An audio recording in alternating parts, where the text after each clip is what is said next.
Bayangan takhta, krisis dan keputusan yang belum pernah terjadi sebelumnya dalam monarki Inggris. Dalam peristiwa yang tak terduga, kesehatan Raja Charles III telah menjadi pusat krisis yang belum pernah terjadi sebelumnya, yang mengancam untuk mendefinisikan kembali tradisi monarki Inggris. Berita yang bocor langsung dari Istana Buckingham mengungkapkan bahwa Raja telah menandatangani dekrit rahasia yang mentransfer wewenang konstitusional kepada Pangeran William, sebuah langkah bersejarah yang melanggar protokol selama lebih dari 1000 tahun. Raja Charles III yang menderita kelelahan vaskular parah yang mengganggu kemampuannya untuk memerintah, terpaksa mengambil keputusan luar biasa setelah menyelesaikan resepsi diplomatik selama 3 jam dengan perwakilan persemakmuran. Raja mengalami episode kritis, pusing hebat, pernapasan tidak teratur, dan jantung berdebar yang membahayakan stabilitas fisik dan kognitifnya. Profesor Evans, kepala staf medis kerajaan, menyaksikan keseriusan situasi tersebut. Setelah menganalisis tanda-tanda vital dan studi pencitraan, dokter memperingatkan Raja bahwa kelelahan vaskular telah mencapai tingkat kritis dan bahwa stroke dahsyat akan segera terjadi jika tindakan segera tidak diambil. Menghadapi kenyataan ini, Charles memahami bahwa mekanisme konstitusional yang ada, Undang-Undang Perwalian tahun 1937, tidak mengizinkannya untuk mendelegasikan wewenang saat ia sadar, meskipun kapasitas mentalnya memburuk.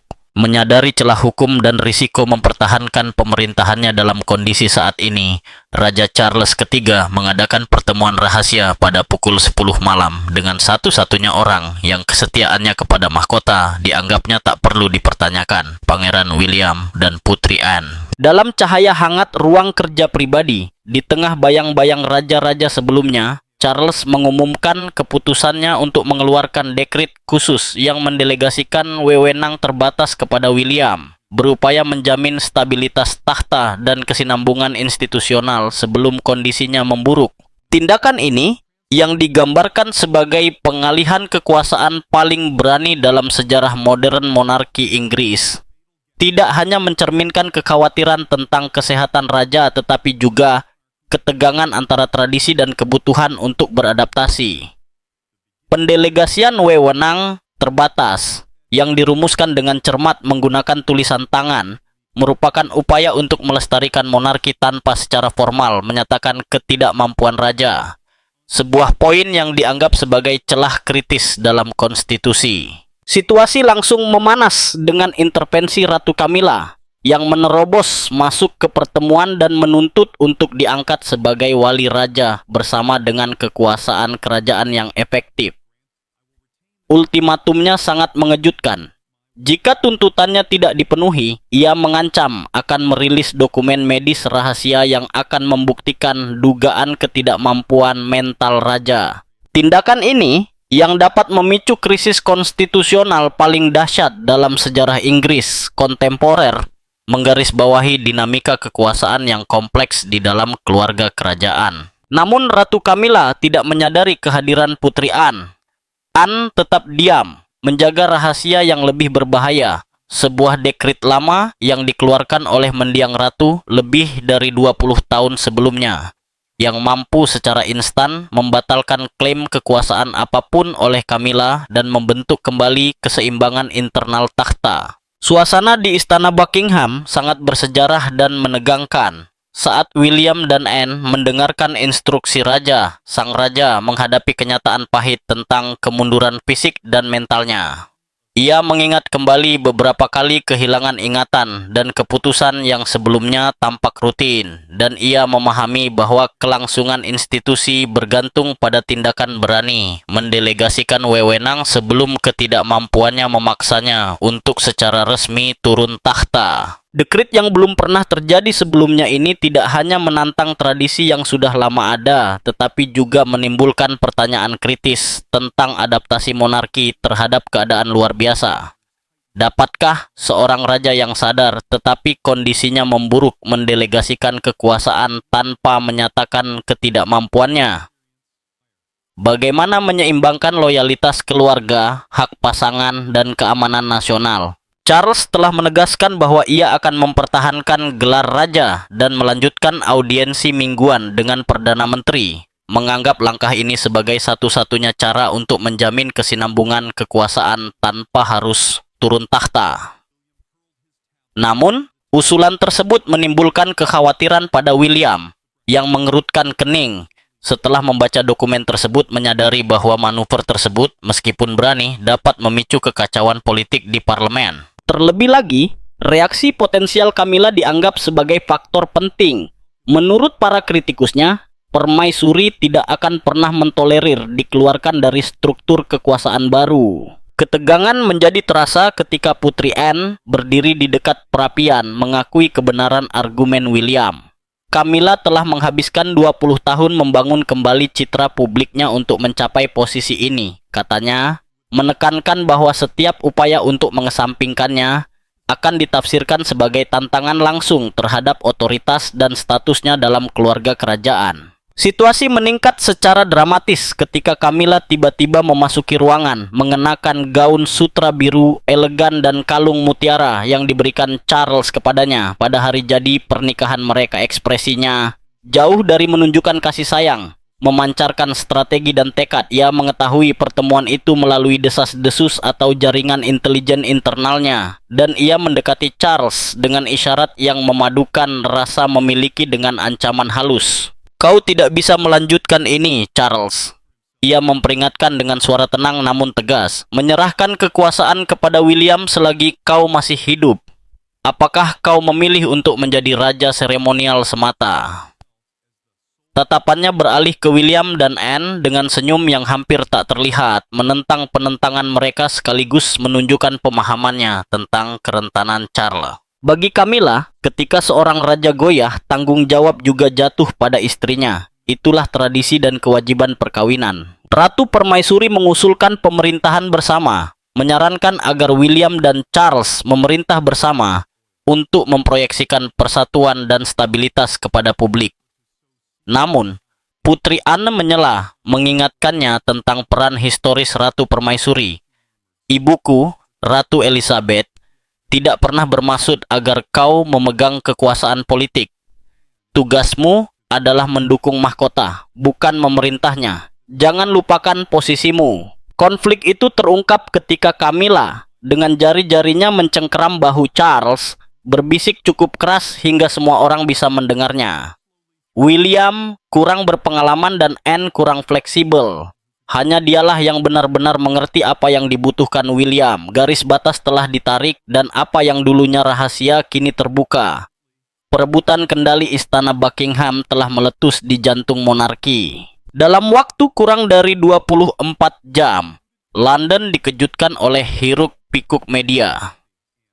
Tabloid dan media daring meledak dengan judul-judul berwarna merah menyala. Raja Charles dalam kondisi kritis dan William mendesak untuk turun tahta demi merebut tahta.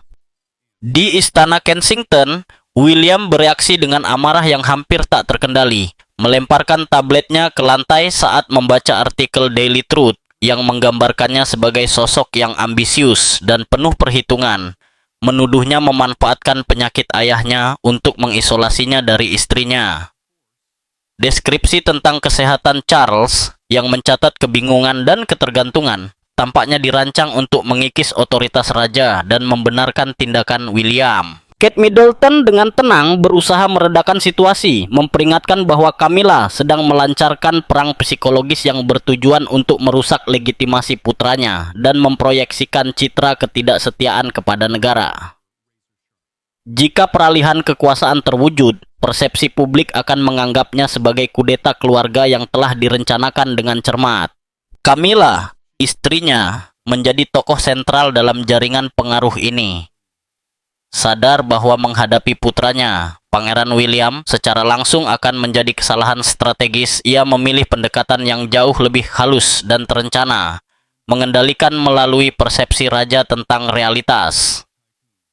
Taktiknya jelas, mengisolasi Charles dari mereka yang mungkin menantang kekuasaannya dan menjadi satu-satunya penafsir niatnya. Setiap pernyataan yang dikaitkan dengan raja harus melalui suaranya, dan dengan demikian Camilla secara efektif mengamankan kendalinya atas mahkota tanpa secara resmi menduduki takhta. Situasi mencapai titik kritis ketika kesehatan raja memburuk tajam suatu malam. Sesak napas dan tekanan darah tinggi yang berbahaya memaksa Camilla untuk membatasi akses ke kamar tidur kerajaan, bahkan mencegah William mendekatinya.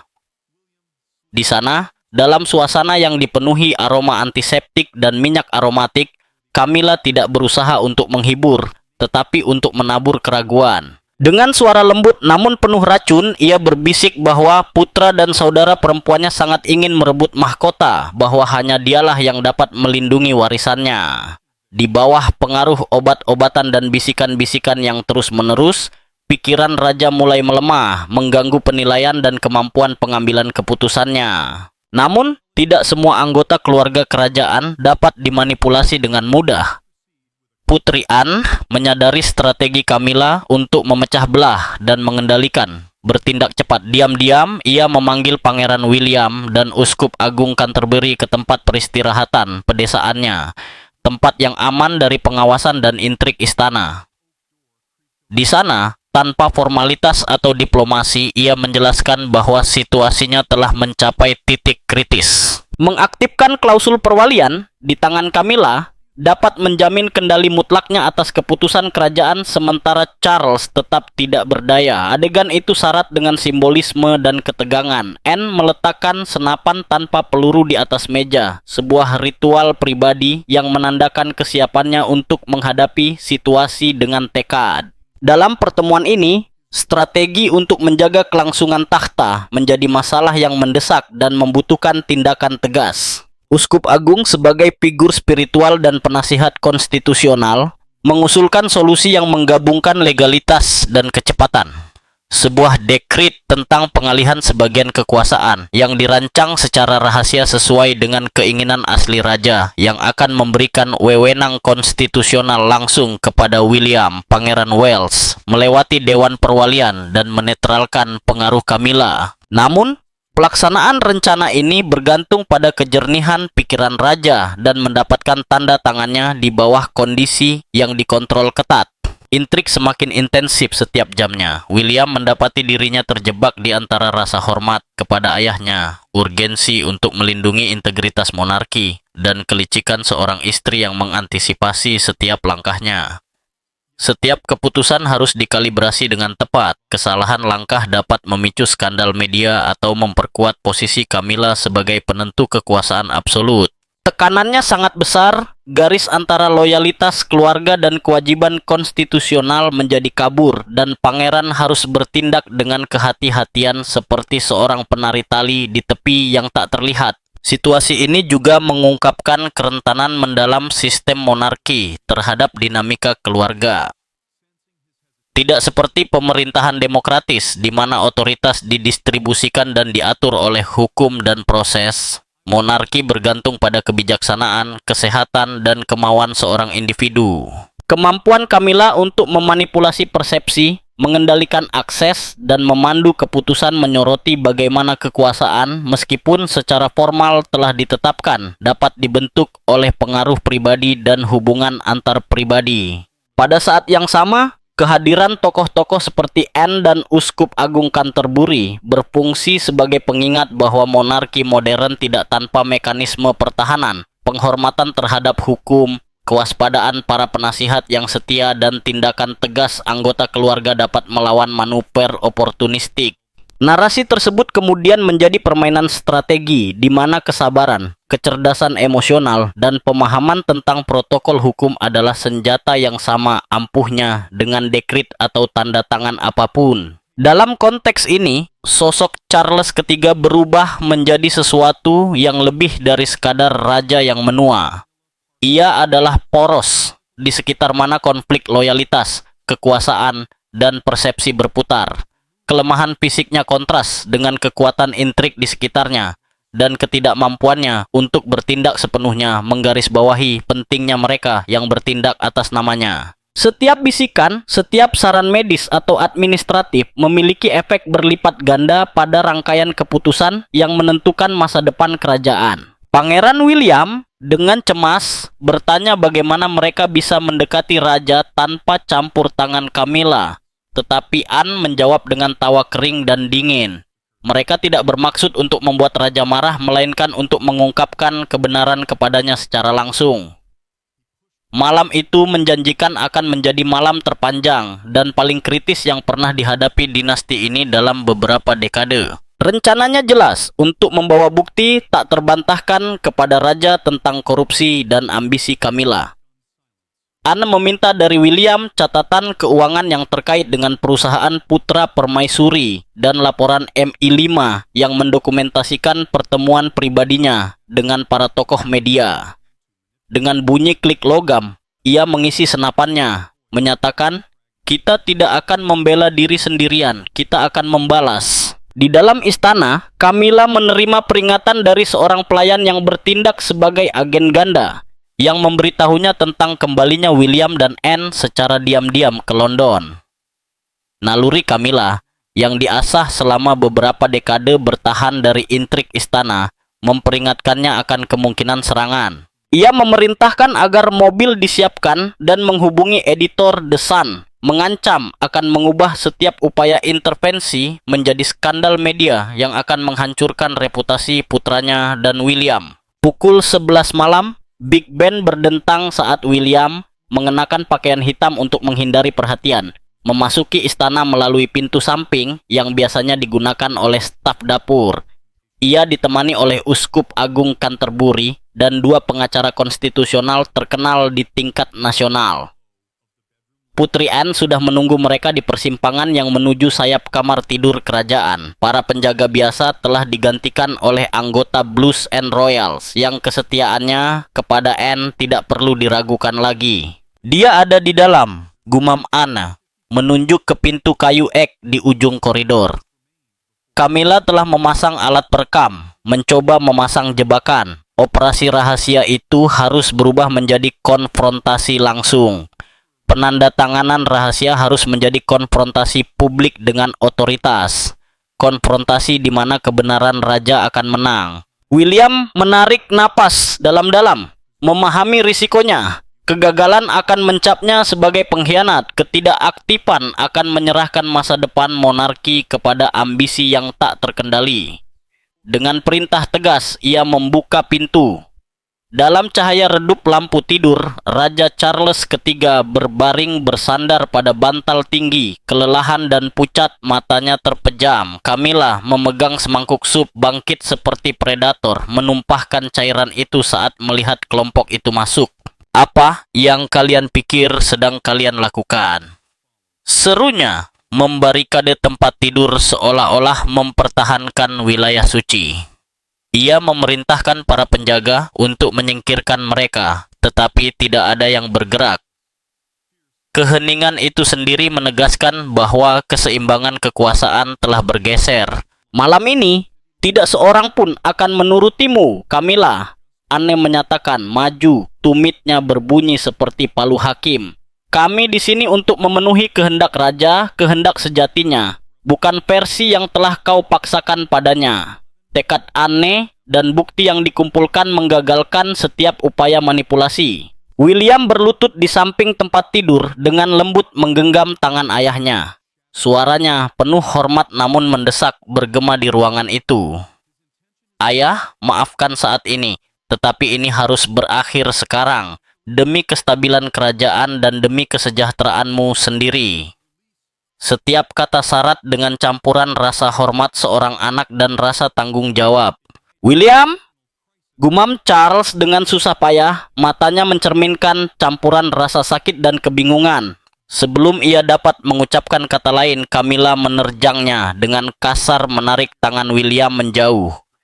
"Jangan dengarkan dia, Charles," teriaknya sambil mengacungkan dokumen kusut yang telah ia tekan selama berhari-hari. Surat kuasa penuh perwalian yang ia coba dapatkan tanda tangannya. Desakannya putus asa dan pesannya jelas, untuk memaksa raja melepaskan kekuasaannya selagi ia masih hidup. Namun, Otoritas moral dan hukum menerobos masuk ruangan dengan suara Uskup Agung Canterbury menggema keras di atas protes Camilla. Yang Mulia memaksa penguasa untuk menandatangani instrumen konstitusional tanpa kehadiran Dewan Penasihat merupakan pelanggaran berdasarkan Undang-Undang Pengkhianatan tahun 1351, serunya sambil mengangkat salib yang tergantung di dadanya. Kata pengkhianatan menghantam seperti bom, melumpuhkan ruangan. Camilla membeku, menyadari bahwa posisinya telah terkompromikan. Namun, bukannya mundur, naluri bertahan hidupnya muncul dengan kekuatan penuh. Dalam sebuah tindakan strategi emosional murni, ia berlutut di samping tempat tidur. Air mata mengalir di pipinya, menggenggam tangan Charles erat-erat. Charles, aku hanya menginginkan yang terbaik untukmu. Mereka mencoba merampas wewenangmu, membuatmu tak berdaya. Bisakah kau menanggung melihat istrimu dipermalukan oleh dunia dan oleh putramu sendiri? Pintanya menciptakan citra seorang istri yang hancur karena pengkhianatan. Sang raja yang tampak terguncang, menutup matanya rapat-rapat dan bernapas tersengal-sengal. Terlepas dari segalanya, manipulasi emosional Camilla masih berhasil. Merasakan keraguannya, permaisuri tiba-tiba bangkit dan melampiaskan amarahnya pada William dan Anne. Topeng kesedihan lenyap memperlihatkan ambisi mentahnya. Jika engkau berani menyerahkan dekrit transfer itu kepada William, bentaknya melalui gigi yang terkatup rapat, aku akan mengungkapkan setiap detail catatan medismu. Aku akan mengatakan bahwa kau menderita demensia dan delusi, dan bahwa putramu menginterogasimu di tengah malam. Aku akan mencap William sebagai perampas kekuasaan, dan seluruh dinasti ini akan terjerumus ke dalam skandal. William, dengan tinju terkepal dan ketegangan terlihat di lehernya, tampak siap untuk menghadapinya, tetapi Anne menyela. Dengan tegas, ia berdiri di depan Camilla, hanya berjarak 1 meter, menunjukkan otoritas dan tekad. Kau berbicara tentang pengorbanan? Tanyanya, suaranya tak tergoyahkan. Kau mengatakan semuanya dilakukan karena cinta. Izinkan aku mengingatkanmu apa itu pengorbanan sejati dan harga yang kau setujui untuk dibayar untuk memasuki keluarga ini. Dengan tenang, Anne membuka tas kerja hitamnya dan mengeluarkan amplop antik menguning karena usia dan disegel dengan lilin merah yang bertuliskan lambang kerajaan dari monarki sebelumnya. Ia mengangkat dokumen itu di hadapan semua orang, memaksa Camilla untuk menghadapi rahasia yang telah lama disimpan. Apakah Anda benar-benar percaya bahwa ibu saya, Ratu Elizabeth, menyetujui pernikahan ini tanpa pengamanan? Tanya Anne, sambil mengungkapkan Fakta Rahasia Sandringham tahun 2005 yang ditandatangani oleh Camilla dan Charles, dengan Ratu Elizabeth sendiri dan Pangeran Philip sebagai saksi. Suasana menjadi tegang ketika Anne membacakan klausul yang diabaikan Camilla. Jika permaisuri ikut campur dalam garis suksesi atau mencoba untuk menggunakan otoritas politik di luar tugas seremonialnya, pernikahannya akan dianggap batal demi hukum dan ia akan dicabut semua gelarnya, diusir dari kediaman kerajaan dan kehilangan semua tunjangan keuangan. Beratnya isi dokumen itu menghantam Camilla seperti sambaran petir. Setiap kata adalah pengingat bahwa ambisinya memiliki batasan yang ditetapkan oleh kebijaksanaan dan pandangan jauh Ratu Elizabeth. William, yang terkejut, tidak percaya dokumen seperti itu ada. Hingga saat itu, pangeran muda itu tidak menyadari adanya mekanisme perlindungan yang dirancang khusus untuk menjaga integritas takhta dari ambisi yang tak terkendali. Munculnya fakta tersebut menunjukkan bahwa Elizabeth telah meramalkan kemungkinan manipulasi dan konspirasi, sehingga meninggalkan penghalang terakhir untuk melindungi monarki. Momen itu bersejarah. Apa yang selama bertahun-tahun disembunyikan kini terungkap kepada semua orang. Kombinasi penyakit ambisi dan tradisi dengan intervensi strategis Anne mengungkapkan kebenaran yang tak tergoyahkan tentang mahkota Inggris. Bahkan, institusi terkuat pun bergantung pada loyalitas, kebijaksanaan, dan pandangan jauh ke depan dari mereka yang mendudukinya. Perebutan takhta bukan lagi hanya politik, tetapi juga moral, emosional, dan hukum, dan sejarah keluarga kerajaan memasuki babak yang menegangkan sekaligus penuh pengungkapan. Camilla ambruk ke lantai, suaranya gemetar dan tercekat, tak percaya dengan apa yang disaksikannya. Tidak, itu tidak mungkin. Charles, kau bilang dokumen itu sudah dihancurkan. Kau berjanji. Matanya mencari tanda-tanda jaminan di wajah raja, tetapi keheningan Charles lebih menghancurkan daripada respons verbal apapun. Pada saat itu, ketegangan di ruangan itu terasa nyata, syarat dengan emosi mentah dan rahasia yang terungkap. Kemudian, secara tak terduga, Charles, yang beberapa saat sebelumnya tampak rapuh, bingung, dan hampir kehilangan orientasi, berdiri tegak.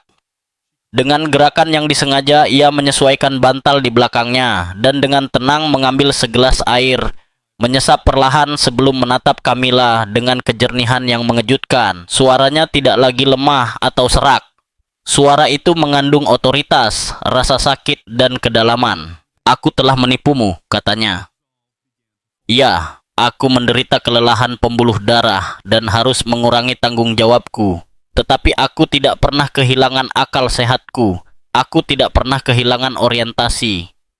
Penurunan kondisiku yang tampak itu disengaja. Itu adalah ujian. Kata-kata itu menghantam ruangan seperti palu, membuat semua orang terdiam, termasuk William. Charles melanjutkan, mengingat ajaran ibunya. Kekuasaan mengungkapkan kimia sejati hati manusia. Ia berbicara tentang ambisi Camilla, tentang harapan yang ia tempatkan pada cintanya di atas kekuasaan, dan tentang kekecewaan ketika ia memilih mahkota daripada suaminya. Setiap kalimat menyeimbangkan antara penghakiman, kesedihan, dan pemahaman. Beralih ke William, ekspresinya melunak dengan kebanggaan dan penyesalan. Kejelasan yang dibutuhkannya untuk mentransfer wewenang kepada putranya akhirnya tiba. Ia menunjuk dokumen yang dipegang Anne, menegaskan kembali bahwa perjanjian itu tetap sah secara hukum. Camilla telah melanggar ketentuannya di hadapan saksi-saksi yang tak terduga kuatnya, uskup agung dan pewaris langsung. Dengan tindakannya sendiri, nasibnya telah ditentukan. Penghinaan, kehilangan kendali, dan kesadaran akan kekalahannya menjadi nyata, membuat Camilla menjadi bayangan kosong dari apa yang pernah ia yakini telah ia kuasai. Charles mengambil pena yang ditawarkan oleh uskup agung dan, dalam cahaya hangat kamar tidur, menandatangani dekrit yang mentransfer kekuasaan. Tulisan tangannya, sedikit gemetar karena usia, tetap mempertahankan ketegasan dan karakter yang tak salah lagi dari seorang raja. William melangkah maju dan menandatangani tepat di bawah namanya, mengambil gelar Pangeran Bupati, diikuti oleh tanda tangan saksi Anne dan Uskup Agung. Pada pukul 11.55 malam, tindakan itu selesai. 5 menit sebelum jam berganti, otoritas telah resmi dialihkan. Camilla disingkirkan dari panggung tanpa upacara atau belas kasihan. Perintah dingin raja mengutuknya untuk pensiun di Skotlandia dengan dalih sakit. Sebuah tindakan yang menghilangkan semua kehadiran publik dan keterlibatan apapun dalam urusan kerajaan. Pintu tertutup di belakangnya dengan bunyi klik terakhir yang bergema seperti pukulan palu, menandai akhir dari ambisinya yang tak terbatas. Reaksi dunia luar sangat cepat. Seminggu kemudian, BBC mengeluarkan pernyataan resmi yang mengejutkan publik. Camilla mengundurkan diri sepenuhnya dari tugasnya karena alasan medis dan akan pindah ke kediaman pedesaan di Skotlandia. Bersamaan dengan itu, diumumkan bahwa Charles III telah memberikan William tanggung jawab konstitusional yang luas, menandai awal dari transfer kekuasaan yang efektif dan fajar era baru bagi monarki, yang didasarkan pada transparansi dan akuntabilitas bersama. Di balkon ikonik Istana Buckingham, di bawah angin September yang menerpa London, William berdiri sendirian menyaksikan lampu-lampu kota mulai berkelap-kelip. Wajahnya mencerminkan beratnya tanggung jawab yang baru diwarisinya, sebuah momen yang lebih khidmat daripada meriah. Kate Middleton muncul diam-diam dari balik bayangan, memegang tangannya, berbagi kelegaan dan keseriusan momen tersebut. Sudah berakhir, bisiknya. William mematikan teleponnya, mengakhiri komunikasi dengan Anne yang telah mengkonfirmasi kedatangan Camilla dengan selamat di Skotlandia dan penghancuran kunci tempat peristirahatannya.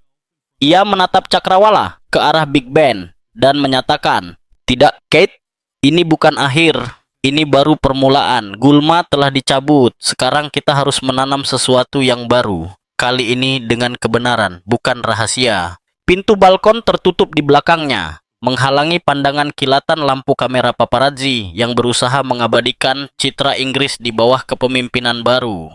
Dari puing-puing pengkhianatan, sebuah dinasti baru bangkit. Dinasti di mana kehormatan dan transparansi lebih diutamakan daripada ambisi pribadi.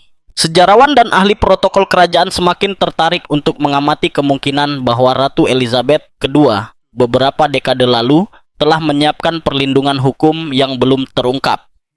Apa yang disebut fakta rahasia Sandringham bisa jadi hanya salah satu dari beberapa langkah strategis yang mengantisipasi konflik di masa depan, menunjukkan visi dan pandangan jauh ke depan sang ratu.